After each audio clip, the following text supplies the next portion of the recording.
Hello students and welcome once again to my YouTube channel. और आज के इस वीडियो में हम lesson 4 carbon and its compounds को स्टडी करेंगे। सुनने में, देखने में, पढ़ने में ये चैप्टर डिफिकल्ट लगता है, लेकिन जब आप मेरी वीडियोस को देखोगे तो आपको ये चैप्टर बहुत ही आसान लगेगा, रोचक लगेगा और इंटरेस्टिंग लगेगा। तो ये वीडियोस एक सीरीज़ में मैं फॉर्म करूँगी, एक ही वीडियो में सारे चैप्टर्स, पूरा चैप्टर कंप्लीट नहीं होगा, तो अलग अलग वीडियोस होंगी और सभी वीडियोस को आप ध्यान से देखेंगे तो ये आपको चैप्टर बहुत अच्छे से क्लियर होगा। तो आइए स्टार्ट करते हैं। सबसे पहले हम देख रहे हैं कि हम यहाँ पर कार्बन की बात कर रहे हैं और कार्बन जो एक एलिमेंट है जिसका सिंबल है C, ये है नॉन मेटल और लैटिन वर्ड कार्बो से इसका नाम डेराइव किया गया है जिसका मतलब है coal. Percentage of carbon in earth crust is very low, 0.02% carbon present है अर्थ क्रस्ट में कार्बोनेट्स के फॉर्म में, लेकिन कार्बन डाइऑक्साइड के फॉर्म में वो 0.03% प्रेजेंट है एटमॉस्फेरिक एयर के अंदर। अब कार्बन जो है that has immense importance in all aspects of life as all living organisms are made up of carbon compounds. जितने भी जो हमारे लिविंग ऑर्गेनिजम्स हैं, हर एक लिविंग ऑर्गेनिज्म किसका बना हुआ है? कार्बन का बना हुआ है, और इसलिए हम इनको क्या कह रहे हैं? Organic compounds. कार्बन किस किस में प्रेजेंट है? देखिए सारी हमारी खाने की चीज़ें हैं, तो इन सभी के अंदर कार्बन प्रेजेंट है। इसके अलावा कॉटन, सिल्क, वूल, नायलॉन, और जिनको हम यूज़ कर रहे हैं वुड डिफरेंट फॉर्म्स में। अगेन वुड हमें कहाँ से मिल रहा है? प्लांट से। Kerosene, petrol, diesel etcetera. तो इन सभी जो भी हम पदार्थ देख रहे हैं इनमें सभी में कार्बन प्रेजेंट है। अब एनवायरनमेंट में कार्बन प्रेजेंट है तो इसका हम टेस्ट कैसे करेंगे? तो इसको टेस्ट करने के लिए जो कार्बन डाइऑक्साइड है वो एयर में भी प्रेजेंट है। तो जब कार्बन डाइऑक्साइड को हम लाइम वाटर एक्चुअली होता है पानी की तरह ट्रांसपेरेंट, और इस ट्रांसपेरेंट लाइम वाटर के अंदर जब हम कार्बन डाइऑक्साइड गैस को ब्लो करते हैं तो इस लाइम वाटर का कलर कैसा हो जाता है? It turns milky. और ये मिल्कीनेस क्या शो कर रही है कि यहाँ पर कार्बन डाइऑक्साइड प्रेजेंट है। अब कार्बन डाइऑक्साइड में डेफिनेटली एक कॉन्स्टिट्यूएंट क्या है? कार्बन। सो होप ये टेस्ट स्टूडेंट आपको क्लियर होगा कि किस तरह से हम कार्बन को टेस्ट कर सकते हैं। अब जैसा कि हम कह रहे हैं कि कार्बन के अंदर जो जितने भी हमारे लिविंग ऑर्गेनिजम्स हैं उनमें कार्बन प्रेजेंट है। तो कार्बन प्रेजेंट है मींस कार्बन की एक यूनिक प्रॉपर्टी है कि ये लॉन्ग चेन कंपाउंड्स फॉर्म करते हैं। तो इस तरह से लॉन्ग चेन कंपाउंड्स फॉर्म करने के कारण ये हमारे जितने भी लिविंग ऑर्गेनिजम्स हैं उनमें एक इम्पॉर्टेंट कॉन्स्टिट्यूएंट है। और इसके साथ साथ कार्बन में जो है किस तरह की बॉन्ड फॉर्मेशन होती है? कार्बन में कोवैलेंट बॉन्डिंग होती है। अब ये कोवैलेंट बॉन्डिंग क्या है और कितने तरह की बॉन्डिंग होती है, तो इसको एक बार हम समझते हैं। The types of bonds.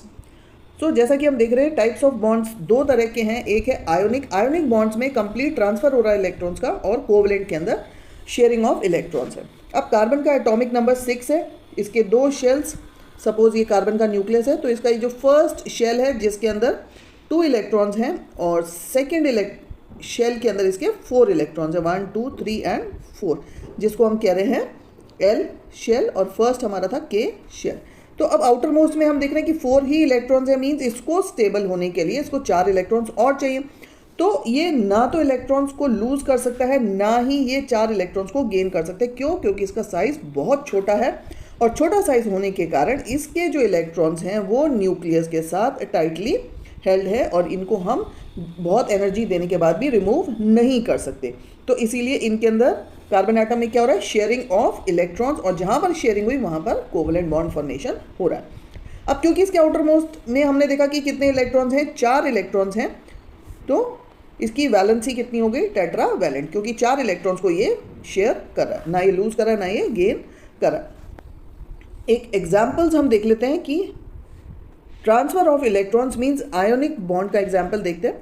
Hydrogen के आउटर मोस्ट शेल में 1 इलेक्ट्रॉन है जो कि क्लोरीन इलेक्ट्रोनेगेटिव होने के कारण वो 1 इलेक्ट्रॉन ले लेती है, और यहाँ पर ये जो बॉन्ड फॉर्मेशन हो रहा है ये बॉन्ड फॉर्मेशन किस तरह का बॉन्ड फॉर्मेशन है? आयोनिक बॉन्ड फॉर्मेशन है, क्योंकि यहाँ पर कंप्लीट ट्रांसफर ऑफ इलेक्ट्रॉन है। और सेकेंड अगर हम देखें हाइड्रोजन, एक हाइड्रोजन के पास 1 इलेक्ट्रॉन, सेकेंड हाइड्रोजन के पास 1 इलेक्ट्रॉन, और दोनों इलेक्ट्रॉन्स जो हैं वो दोनों हाइड्रोजन के साथ शेयर हो रहे हैं। तो इस तरह की जो बॉन्ड फॉर्मेशन है इसको हम कह रहे हैं covalent type of bond formation, जहाँ पर कि इलेक्ट्रॉन्स का शेयरिंग हो रहा है। तो जैसे कि अभी मैंने ऊपर भी एक्सप्लेन किया कि इसका साइज बहुत छोटा होने के कारण ये कार्बन एटम ना तो लूज कर सकता है कार्बन, और यहाँ पर अगर हम हाइड्रोजन की भी बात करें तो हाइड्रोजन का एक इलेक्ट्रॉन है वो एक इलेक्ट्रॉन उसको वो लूज नहीं कर रहा, rather it is sharing this electron. अब इसके अलावा हम और एग्जाम्पल्स लेते हैं। तो अभी हमने हाइड्रोजन का देखा। हाइड्रोजन के अलावा अगर हम कार्बन में बॉन्ड फॉर्मेशन देखें तो कार्बन के आउटर मोस्ट शेल में अगर 4 इलेक्ट्रॉन्स हैं जिसको ना तो वो लूज कर रहा है ना गेन कर रहा है, लेकिन इस तरह से अगर इसको 4 हाइड्रोजन मिल जाए तो 4 हाइड्रोजन के साथ ये एक एक इलेक्ट्रॉन शेयर करके ये कोवलेंट बॉन्ड्स फॉर्म कर सकता है। तो इस तरह से ये बॉन्ड फॉर्मेशन हो रही है। हाइड्रोजन के भी आउटर मोस्ट ऑक्टेट के अंदर इलेक्ट्रॉन्स आ रहे हैं, ये कंप्लीट हो रहा है। और अगर हम कार्बन को तो देखें तो ये कार्बन के भी कोवलेंट बॉन्ड फॉर्मेशन से इसके 8 इलेक्ट्रॉन हो रहे हैं और शेयरिंग यहाँ पर हो रही है। हाइड्रोजन हमने देख लिया। उसी तरह से अगर हम ऑक्सीजन के अंदर बॉन्ड फॉर्मेशन देखें, ऑक्सीजन का एटॉमिक नंबर है 8, उसके आउटर मोस्ट शेल में कितने इलेक्ट्रॉन्स हुए? 6 इलेक्ट्रॉन्स। तो ये बॉन्ड फॉर्मेशन हम बना रहे हैं O2 मॉलिक्यूल का। सो ये सेकेंड हमारे पास ऑक्सीजन है। अब जैसा कि हम देख रहे हैं ऑक्सीजन के आउटर मोस्ट शेल में 6 इलेक्ट्रॉन्स हैं। अगर वो एक इलेक्ट्रॉन आपस में शेयर करेंगे तो मीन 7 इलेक्ट्रॉन हो रहे हैं हर एक ऑक्सीजन के पास। तो इसीलिए ये 2 पेयर ऑफ इलेक्ट्रॉन शेयर कर रहे हैं। तो अब आप देखोगे ये ऑक्सीजन के 8 इलेक्ट्रॉन हो गए, 6 ऑलरेडी उसके पास थे और 2 दूसरे ऑक्सीजन के। इसी तरह से सेकेंड ऑक्सीजन को अगर हम देखें तो उसके पास भी 8 इलेक्ट्रॉन्स हो गए। तो यहाँ पर जो ये ऑक्सीजन का फॉर्मूला हुआ ये O डबल बॉन्ड O, यानी कि ऑक्सीजन के बीच में डबल बॉन्ड है। इसी तरह से अगर हम नाइट्रोजन का देखें तो नाइट्रोजन का एटॉमिक नंबर 7 है। इसके आउटर मोस्ट शेल में 5 इलेक्ट्रॉन्स हैं, 3, 4 एंड 5। अब मैं दूसरा नाइट्रोजन भी बना देती हूँ। तो ये 2 नाइट्रोजन है जिनके आउटर मोस्ट शेल में 5 इलेक्ट्रॉन्स हैं। 5 इलेक्ट्रॉन है मीन्स इसको 3 चाहिए, तो 3 इलेक्ट्रॉन के लिए ये 3 बॉन्ड फॉर्म कर रहा है। अब आप देखिए 3 बॉन्ड फॉर्म हो गए, 6 इलेक्ट्रॉन ये और 2 उसके पास ऑलरेडी हैं, तो ये हो गए एक नाइट्रोजन के 8 इलेक्ट्रॉन। उसी तरह से ये दूसरे नाइट्रोजन के 8 इलेक्ट्रॉन। तो इनमें ये बॉन्ड फॉर्मेशन हो रही है। तो नाइट्रोजन नाइट्रोजन में ट्रिपल बॉन्ड फॉर्म हो रहा है। तो यहाँ पर स्टूडेंट्स ये स्ट्रक्चर्स इंपॉर्टेंट है, ये इलेक्ट्रॉन डॉट स्ट्रक्चर्स है। इन इलेक्ट्रॉन डॉट स्ट्रक्चर्स को हम थोड़ा ध्यान से स्टडी करें क्योंकि कई बार ये एग्जाम्स में इसमें क्वेश्चन आ जाता है। तो ये नाइट्रोजन ऑक्सीजन हाइड्रोजन के एग्जाम्पल्स दिए हुए हैं, तो इनसे रिलेटेड कोई भी क्वेश्चन एग्जाम में पूछा जा सकता है। तो अब इसके अलावा हम आगे कंटिन्यू करते हैं।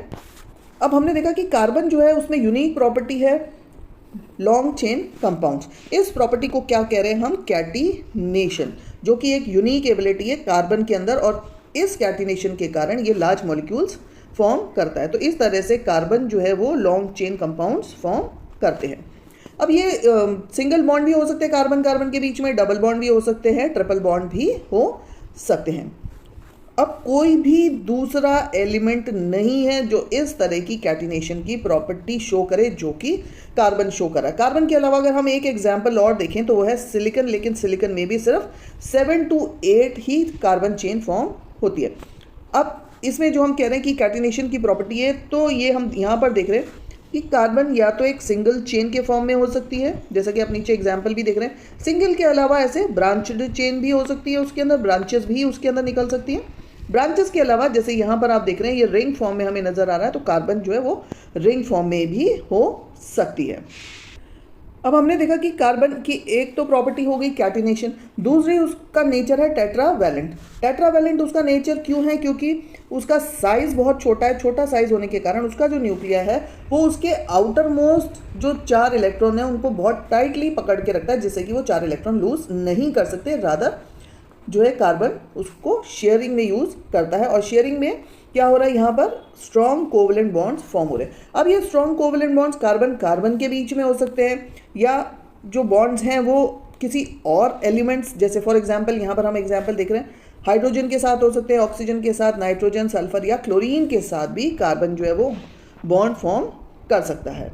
तो इस तरह से बॉन्ड फॉर्मेशन जो है हमें नज़र आ रही है कार्बन कार्बन के बीच में। और ये जो बॉन्ड फॉर्मेशन है, इसी बॉन्ड फॉर्मेशन के कारण ये लॉन्ग चेन कंपाउंड्स, जिनको कि हम ऑर्गेनिक कंपाउंड्स या लिविंग ऑर्गेनिजम्स में ये ऑर्गेनिक कंपाउंड्स प्रेजेंट होते हैं, तो ये जो है यूनिक प्रॉपर्टी है कार्बन की, उसकी वर्सेटाइल नेचर, कैटिनेशन की प्रॉपर्टी, एंड दूसरी प्रॉपर्टी हम देख रहे हैं जो उसकी टेट्रावैलेंसी है। तो स्टूडेंट्स बार बार हम ऑर्गेनिक कंपाउंड्स की बात कर रहे हैं, तो ये ऑर्गेनिक कंपाउंड्स जैसा कि हम देख रहे हैं जितने भी organic compounds means living organisms, तो लिविंग ऑर्गेनिजम्स का मेन कॉन्स्टिट्यूएंट है कार्बन, और कार्बन इन ऑर्गेनिक कंपाउंड्स में प्रेजेंट है। क्यों? क्योंकि उसकी ये 2 प्रॉपर्टीज़ हैं, कैटिनेशन और टेट्रावैलेंसी।